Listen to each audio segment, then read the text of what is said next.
जी दोस्तों, आज हम एफआईआर के सिलसिले का तीसरा लेक्चर करेंगे। और जो पिछला लेक्चर हमने एफआईआर के बारे में किया उसमें काफ़ी दोस्तों ने अच्छा रिस्पांस दिया। एक दोस्त ने ये कहा कि सर आप जब ये एफआईआर के बारे में या किसी भी चीज़ के बारे में बताते हैं तो जो कानून की मुतलका दफ़ात हैं तो उनका भी हवाला दें। तो आज मैं आपको उनका भी हवाला दूंगा और आज हम एफआईआर को के टॉपिक को फाइनल करेंगे। देखें, एफआईआर दर्ज होती है 154 सीआरपीसी के तहत। 154 सीआरपीसी ये कहती है कि जब भी किसी कॉग्निजेबल जुर्म की इतला थाने दी जाएगी तो उसके बाद उसका पर्चा दर्ज होगा और उसका जितना भी सब्सटेंस है उसको वो दरखास्त पे लिखेंगे और उसके मुताबिक एफआईआर दर्ज करेंगी। तो इसमें फिर मैंने आपको पिछले लेक्चर पे बताया था कि हम जो है ना इसके बारे में आपको कुछ केस लॉ भी बताएंगे, लेकिन मैं केस लॉ आखिर में बताऊंगा। तो अब हमने आपको ये बता दिया था कि एफआईआर के उसमें क्या एफआईआर क्या जो है वो रिक्वायरमेंट होती है। आज हम उसका पूरा आपको फॉर्म भी दिखाएंगे कि उसमें क्या। फिर हम आपको ये भी बताएंगे कि जब भी किसी अदालत में, ये मैं आपको एक बहुत अहम पॉइंट बताने जा रहा हूं, कि जब भी किसी अदालत में दरखास्त जमानत दायर करनी है, मैंने बहुत से बच्चों को ये सवाल किया कि आपने किस अदालत में जमानत दायर करनी है, इसका पता आपको कैसे पता चलेगा। आपको क्लाइंट ने तो एफआईआर की कॉपी दी है, उसके साथ ज्यादा से ज्यादा वो उससे मुतल्लिका आपको मेडिकल की कॉपी दे देगा, या आपको अपने शनाख्ती कार्ड की कॉपी दे देगा, या आपको कोई डिफेंस में कोई भी डॉक्यूमेंट दे देगा। अब आपने उसकी जमानत किस अदालत में दायर करनी है उसका आपको कैसे पता चलेगा। कोई जादू तो है ही नहीं कि आप एफआईआर पे वो 1 मीटर लगाएंगे तो वो उस पर रेड लाइट आ गई तो जी इसकी जो है ना जमानत मजिस्ट्रेट के पास दायर होगी। ग्रीन लाइन की लाइट आ गई, इसकी जमानत सेशन कोर्ट में दायर होगी। इसमें येलो कलर की लाइट आ गई तो इसकी जमानत स्पेशल कोर्ट में दायर हो। नहीं, ऐसा तो नहीं है। तो ये तजर्बे की बात है, ये एक इंतहाई अहम पॉइंट है कि आपको एफआईआर देख के ये कैसे अंदाजा होगा कि इसकी जमानत किस अदालत में दायर करनी है। देखो, फौजदारी अदालतें तो बहुत हैं, हाई कोर्ट भी फौजदारी के केस करती हैं, फौजदारी जमानतें दायर होती हैं, मजिस्ट्रेट के पास भी जो है जमानत दायर होती है, एडिशनल सेशन जज में भी जमानत दायर होती है। स्पेशल जो जजेस हैं एंटी नारकोटिक्स के, एंटी करप्शन के, एंटी स्मगलिंग के, ऑफेंस रिलेटिंग बैंक्स के, नैब के, तो ये कैसे पता चलेगा ये मैं आपको आज बताऊंगा। कि एक नया वकील आ गया, लोग पूछते फिरते हैं कि बाज़ का गलत अदालत में दायर कर देते हैं तो पूछते फिरते हैं, तो आपको आज हम बताएंगे कि जमानत कैसे पता चलेगा कि किस अदालत में दायर होगी। ये देखें, ये है आपका फॉर्म जमानत। ऊपर तो सीरियल नंबर आ गया, यहाँ थाना आ गया, यहाँ पर ई टैग आ गया, यहाँ वक्त वकूआ आ गया, यहाँ वक्त रिपोर्ट आ गया। ये तमाम रेलेवेंट नहीं आपके लिए। रेलेवेंट ये मुस्तगीस का नाम आ गया, ये भी रेलेवेंट नहीं है। जमानत के लिए कौन सा खाना रेलेवेंट है, वो ये मुख्तसर कैफियत जुर्म, जहां पर जुर्म लिखे हुए हैं, इन जराइम को देख के आपको पता चलेगा कि इसका ट्रायल किस अदालत में होगा या ट्रायल से पहले। वो तो ट्रायल खुद ही चलान मुतल्लिका अदालत में प्रोसिक्यूशन ही पहुंचा देती है, लेकिन आपने जमानत दायर करनी है तो आप पूछते फिरें तो आपको उसका पता चलेगा इस जराइम से। अब यहां जराइम देखें, मैं आपको बताता हूं। 302 अगर सिर्फ लगी हुई है, साथ एंटी टेररिस्ट का सेक्शन नहीं लगा तो फिर सेशन कोर्ट में दायर होगी। अगर साथ एंटी टेररिज्म का कोई सेक्शन लगा तो फिर अब जब स्पेशल लॉज कोई लग जाए तो फिर पीपीसी नहीं चलेगी, फिर वो स्पेशल लॉ जहां समाप्त होना है जमानत वहां दायर होगी, ट्रायल भी वहीं पर होगा।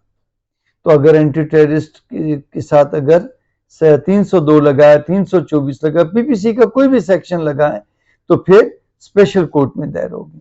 अगर यहाँ बैंकिंग ऑफेंसेस के हैं तो फिर बैंकिंग कोर्ट में दायर। कस्टम का कुछ सेक्शन लगा हुआ है तो फिर कस्टम की कोर्ट में दायर होगी। अगर कोई ऐसे जराइम है वो सिर्फ पीपीसी के हैं, कस्टम का नहीं, कोई भी नहीं, तो फिर उस जुर्म में जो आपके शेड्यूल में, सीआरपीसी के शेड्यूल में जो लिखा हुआ है कि कॉग्निजेबल फलां कोड, तो वहां अच्छा। अब वहां पर भी एक चीज होती है कि अगर उम्र कैद तक की अगर जुर्म हो तो वहां लिखा हुआ तो होगा कि जी सेशन कोड, लेकिन सेक्शन 30 के मुताबिक उम्र कैद तक की जमानतें सेक्शन 30 के पास। अब तो जितनी भी दर्जे अव्वल के मजिस्ट्रेट हैं उनको सेक्शन 30 की भी पावर्स हैं। तो अगर बहुत ही कोई कॉम्प्लिकेशन हो जाए तो आपने कैसे पता करना है कि बाज़ का डाउट होता है कि यार एफआईए के जराइम लगे हुए हैं, तो फिर स्पेशल जज जो है सेंट्रल, उसके पास दायर होगी, स्पेशल जजेस के पास। और इसी तरह अगर फिर भी कोई डाउट हो, जैसे कुछ केसेस जो हैं वो ट्रायल बाय सेशन कोर्ट में, जैसे अब जना है तो जना का केस सेशन जज में ही दायर होगा, तो इससे जराइम से पता चलेगा। अगर फिर भी कोई आपको डाउट हो तो मुतलका अदालत के जो जहाँ पर दायर होती है रजिस्ट्री ब्रांच, जहाँ दायरी होती है, दायरी ब्रांच, उधर के जो मुतलका लोग बैठे होते हैं तो उनसे पूछ लें कि यार ये समझ नहीं आ रही कि इसकी बेल सेशन कोर्ट में होगी या मजिस्ट्रेट के पास होगी या स्पेशल कोर्ट होगी, तो वो आपको गाइड कर देंगे। लेकिन आपको मेन मैंने बता दिया कि यहां से पता चलेगा। उसके बाद फिर ये बॉडी आ गई एफआईआर की, इसमें तमाम मुकदमे के जो है वो रेलिवेंट हिस्से हैं। तो हमने यहां पर किया कि एफआईआर सीआरपीसी की जो प्रोविजन है इस सिलसिले में वो 154। तो पर्चा दर्ज होते ही वकील का मीटर शुरू हो गया, वकील का काम शुरू हो गया। क्यों कि पर्चा, लोग कहते हैं कि गिरफ्तारी के बाद शुरू होता है, नहीं, मैं कहता हूं कि पर्चा दर्ज होते ही वकील का काम शुरू हो जाता है। लोग एक अच्छे वकील की तलाश में निकल जाते हैं। क्यों? नंबर एक, उन्हें मशवरा करना होता है कि आने वाले वक्त में केस को कैसे तफ्तीश को चलाएं। नंबर दो, उन्होंने प्री अरेस्ट बेल करवानी है जो गिरफ्तार नहीं हुए। जो गिरफ्तार हो गए तो फिर आफ्टर अरेस्ट बेल का जो है वो वकील का काम शुरू होता है, आफ्टर अरेस्ट बेल, गिरफ्तारी के बाद। लेकिन अगर गिरफ्तार नहीं हुए फिर वकील का काम पर्चा दर्ज होते ही शुरू हो जाता है, आपके पास केस लेके आएंगे। अब प्री अरेस्ट बेल अगर दायर करनी है तो वो अगर तो स्पेशल जराइम लगे हैं तो स्पेशल कोर्ट को, अगर उस कोर्ट के अदालत को अगर अख्तियार है, एडिशनल सेशन जजेस की पावर्स हैं उसकी, तो फिर, वरना या प्री अरेस्ट बेल का अख्तियार सेशन कोर्ट को है या हाई कोर्ट को है। बहुत सारे केसेस ट्रायबल बाय मजिस्ट्रेट हैं, तो आफ्टर अरेस्ट बेल तो वहां दायर होगी। लेकिन अगर उन जराइम की आपने, अगर वो स्पेशल जज है तो उसको अगर पावर्स हैं सेशन जज की, तो फिर प्री अरेस्ट बेल वो सुनेगा। जैसे एंटी टेररिस्ट कोर्ट हो गई, बैंकिंग कोर्ट्स हो गई, तो उनको अख्तियारात उनके सेशन जज जैसे हैं। नैब की कोर्ट, नैब को में तो खैर बेल का कंसेप्ट ही नहीं, वो बेल जो दायर होती है वो हाई कोर्ट में ही होती है। तो ऐसी सूरत में आपका काम एफआईआर के दर्ज होने से शुरू हो गया। अब आ जाएं कि अब एफआईआर से रिलेटेड और क्या कौन से कानून हैं। वो है जनाब पुलिस रूल्स। अब पुलिस रूल का एक चैप्टर है वो है 22 ये कहता है कि जो पुलिस स्टेशन से मुतल्लिक क्या हदायत होंगी। तो वहीं पर 22.45 कहता है कि रजिस्टर्ड थाने में कौन कौन से रखे जाएंगे। तो ये 22.47 है रजिस्टर नंबर 1। ये रजिस्टर नंबर 1 जो है वो एफआईआर से मुतल्लिक है। तो यहां तो सिंपल उन्होंने उसकी हदायत दे दी है कि बामुताबिक मुतल्लिका इब्तदाई इतलाई रिपोर्ट कायदा नंबर 24.5 के मुतालिक उन्होंने हदायत दी हैं कि जो पर्चा दर्ज होगा, यहां तो उन्होंने तमाम रजिस्टरों की जो है वो तफसील बता दी है। अब यहीं पर एक दूसरा रजिस्टर है, रजिस्टर नंबर 2। तो रजिस्टर नंबर 2 को रोजनामचा रजिस्टर भी कहते हैं। रोजनामचे का मतलब उसको डेली डायरी रजिस्टर कहते हैं कि उसमें एक एक एक एक चीज जो भी थाने में काम हो रहा है वो। तो आपने रजिस्टर नंबर 2 को भी, जब हम थाने के रजिस्टर्स पढ़ेंगे और पुलिस रूल्स को पढ़ेंगे तो हम आपको तफसील से बताएंगे कि इन रजिस्टरों में अहम रजिस्टर एक वकालत के पॉइंट ऑफ व्यू से क्या है। तो ये तो हो गया कि रजिस्टर नंबर 1 अब इसमें जो रिपोर्ट दर्ज होनी है उसके मुताबिक जो हदायत दी गई हैं वो दी गई हैं 24.5 में कि इब्तदाई जो रिपोर्ट का रजिस्टर होगा उसको कैसे मेंटेन किया जाएगा। तो इसमें वो बताते हैं कि हर रजिस्टर में 200 सफ़ात की वो किताब एक प्रिंटेड होगी और उसमें सीरियल नंबर होंगे 200 की। जब एक किताब खत्म हो जाएगी तो फिर अगली किताब होगी। खाली पेपर FIR के रजिस्टर में नहीं छोड़े जा सकते। अगर फर्ज करें कि 85 FIR दर्ज हुई हैं इस साल में, तो उसके बाद जो 85 नंबर होगी तो साल बदल जाएगा, रजिस्टर वही रहेगा, साल बदल जाएगा। तो वो जैसे आपने अमूमन FIR सुनी होगी कि FIR नंबर 36/2002 के मतलब 2002 की ये FIR नंबर 36 है। और अगर फर्ज करो 200 से बढ़ जाती हैं तो फिर अगर 200 से बढ़ जाती हैं तो नया रजिस्टर शुरू हो जाएगा और नए रजिस्टर में जब तक 31 दिसंबर तक जो FIR दर्ज होंगी उसमें बटा 200 2024 ही रहेगा, वो चाहे 1005 साल 2024। जब 31 दिसंबर के बाद 1 जनवरी जब शुरू होगी तो 1 जनवरी जैसे ही शुरू होगी रात 12 बजे के बाद तो फिर वहां साल बदल जाएगा, फिर 2025 FIR नंबर 1 साल 2025। उसके बाद अब इन्होंने ये कहा है कि 200 सफ़ात की किताब होगी और जब तक एक किताब पूरी ना हो जाए नई किताब शुरू नहीं की जाएगी। हर एक थाना में जो साल है साल के मुताबिक मुकदमा को सिलसिलावार दर्ज किया जाएगा, यानी कि जो किसी भी साल के जो पहले दिन की FIR होगी वो FIR नंबर 1 साल 2024, FIR नंबर 2 साल 2024, FIR नंबर 3 साल 2024 और इसी तरह चलता जाएगा। 31 दिसंबर रात 12 बजे तक यही साल के मुताबिक जो है चलेंगी। उसके बाद हर एक 4-4 सफ़ात पर मजमुआ एक ही नंबर दिया जाएगा। कहने का मतलब एक FIR का मेन पेज है, उसके अलावा उसमें 4 पेजेस उसी के एक्स्ट्रा होंगे, वहां पर कार्बन पेपर रख के, और जब आप पहले पेज पे लिखेंगे तो पहले जमाने में फोटोकॉपी और कंप्यूटर नहीं था तो इसलिए वहां पर वो बाकी पेपर पे कार्बन पेपर रखते थे। अब तो कार्बन पेपर कई बच्चों ने देखा भी नहीं होगा कि कार्बन पेपर क्या होता है। और FIR जो है वो उस जमाने में पक्की पेंसिल से जो है वो दर्ज होती थी FIR, अब तो बॉल पॉइंट से फिर दर्ज होनी शुरू होगी। तो वो कार्बन पेपर पे लिखी जाती थी तमाम FIR और फिर उसके बाद अगर 4 से ज्यादा कॉपियां चाहिए तो फिर उसके साथ वो एक्स्ट्रा पेजेस रख के कार्बन पेपर तो 5-6 तक कार्बन पेपर अगर अच्छी हो तो वो 4-5-5-6 तक कार्बन पेपर की लिखाई साफ आती थी। तो अब तो क्योंकि काउंटर होती है अपना कंप्यूटर में आ गए और उसकी फोटोकॉपी हो जाती है तो इसलिए तो उसकी हर पेज के 4-4 जो है हर FIR के, एक FIR का है तो उसके साथ 4 पेजेस अलग होते थे।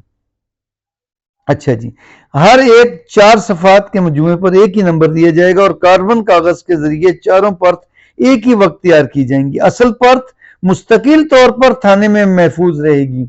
जो पहली परत होगी FIR की ओरिजिनल जो होगी फॉर्म तो वो रजिस्टर में मौजूद रहेगा, वो नहीं निकाल सकते। जो कार्बन पेपर है उसके साथ परफोरेटेड मतलब वो सुराख लगे होते हैं तो वो फाड़ के एक कहां भेजना है उसकी तफसील बताते हैं कि तो जो परत अव्वल है सुप्रिटेंडेंट ऑफ पुलिस या उनके नामजद करदा किसी गजट अफसर के पास जाती थी और जो परत 2 में हस्बे तात 150 मजमुआ उस इलाका मजिस्ट्रेट के पास जाती थी और जो परत 100 में वो परत अव्वल तो रहेगी FIR के अंदर, परत 2 चली गई सुप्रिटेंडेंट के पास, परत 100 चली गई इलाका मजिस्ट्रेट के पास और परत 4 जो है वो इसके मुताबिक कहते हैं कि मुस्तगीस को दी जाएगी।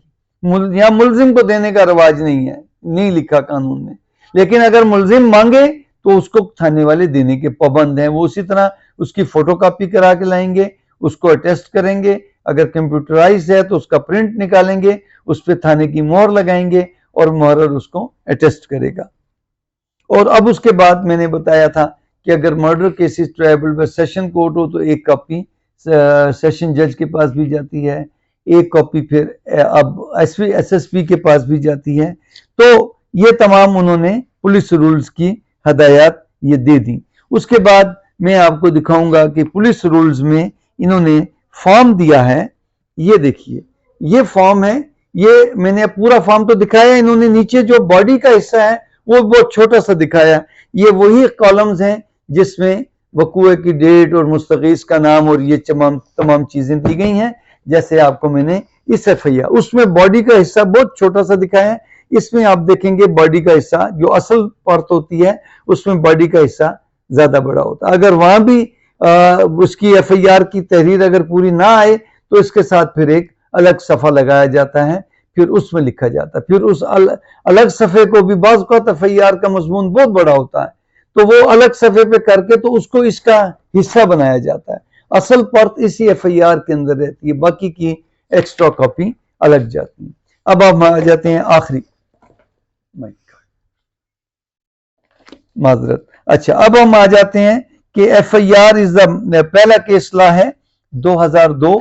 आइंदा आप हमारे लेक्चर को जब सुनेंगे तो एक पेपर बुक लेके साथ बैठेंगे, कॉपी और पेंसिल, जो केस लॉ है जो अहम पॉइंट्स है लिखते रहेंगे। अब देखिए, मैं आपको याद रखने की एक चीज बताता हूँ। बाज बच्चे रट्टा मारते हैं, 10 दफा 50 दफा एक एक चीज को दोहराते हैं, section 154 CrPC FIR, section 154 CrPC नहीं। आप एक काम किया करें, आप इसको लिख लें।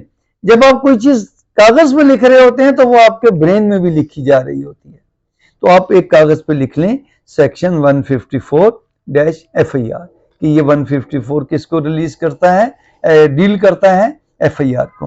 तो यहां पर वो ये बता रहे हैं कि इस्लाम में कि FIR is the most important document criminal case, और इसको फौरन जो है वो दर्ज होना चाहिए और इसमें एलिगेशन की डिटेल होनी चाहिए। तो ये 2002 Pakistan criminal law journal page 1541। उसके बाद एक और इसमें है कि इसमें 154 में लफ्ज इस्तेमाल हुआ है शेल, कि पुलिस अफसर एफआईआर दर्ज करने से इनकार कर ही नहीं सकता। ये उसकी चली जाती है कि उसकी महकमाना कार्रवाई उसके खिलाफ होनी चाहिए जो एफआईआर दर्ज, लेकिन वो इंटरटेन ही नहीं करते, लिख के नहीं देते।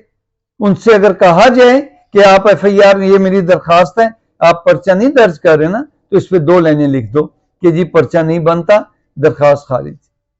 कभी नहीं लिखेंगे क्योंकि लिख के तो फंस जाएंगे। लेकिन लफ्ज उन्होंने इस्तेमाल किया है कि shell, word shell use in section 154 manifest the intention of the legislature to make the said provision as mandatory in nature.